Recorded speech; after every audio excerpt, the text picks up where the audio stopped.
অত্যন্ত খারাপ ঘটনা, নিন্দনীয় ঘটনা। যে বা যারা করেছে এই জানোয়ারগুলোর দৃষ্টান্তমূলক শাস্তি, মৃত্যুদণ্ড, ফাঁসি। মুখ্যমন্ত্রী নিজে বলেছেন, মুখ্যমন্ত্রী স্পষ্ট বলেছেন পুলিশ তদন্ত করছে। এর বাইরেও যদি তাদের পরিবার মনে করেন অন্য কোনো এজেন্সি তদন্ত করলেও মুখ্যমন্ত্রীর কোনো আপত্তি নেই, রাজ্য সরকার অবজেকশন দেবে না। এবং পুলিশ ইতিমধ্যেই একজনকে গ্রেফতার করেছে এবং যা বোঝা যাচ্ছে সে এই ঘটনার সঙ্গে যুক্ত এবং তদন্ত আরও এগোচ্ছে। মুখ্যমন্ত্রী বলেছেন সর্বোচ্চ সাজা, ফাঁসি চাইবে পুলিশ।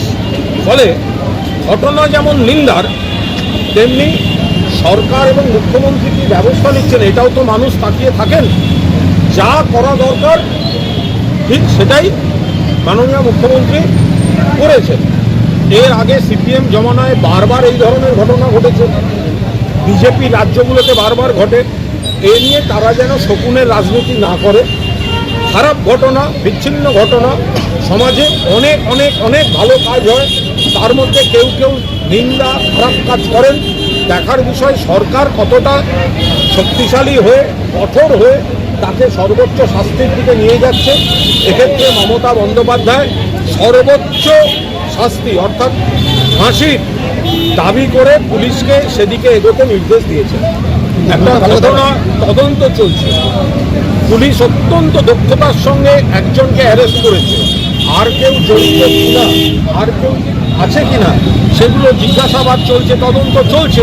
24 ঘন্টার মধ্যে আজকের দিনে খুনিকে ধরা বা খুনের সঙ্গে জড়িতকে বা অপরাধীকে ধরা, এটার জন্য তো পুলিশের সাবাসী প্রাপ্ত, কিন্তু এটা তাদের কর্তব্য, তারা করছে এবং তদন্ত চলছে। যদি আর কেউ জড়িত থাকে পুলিশ ধরবে। কেন্দ্রের সরকার নির্দিষ্ট একটা নীতিতে চলে, সেটা সমাজের সব মানুষের জন্য নয়। কেন্দ্রীয় সরকার একটা ধর্মের লাইনে চলতে চায়। তারা মুখে এক কথা বলেন কিন্তু তাদের কাজে তারা অন্য করেন।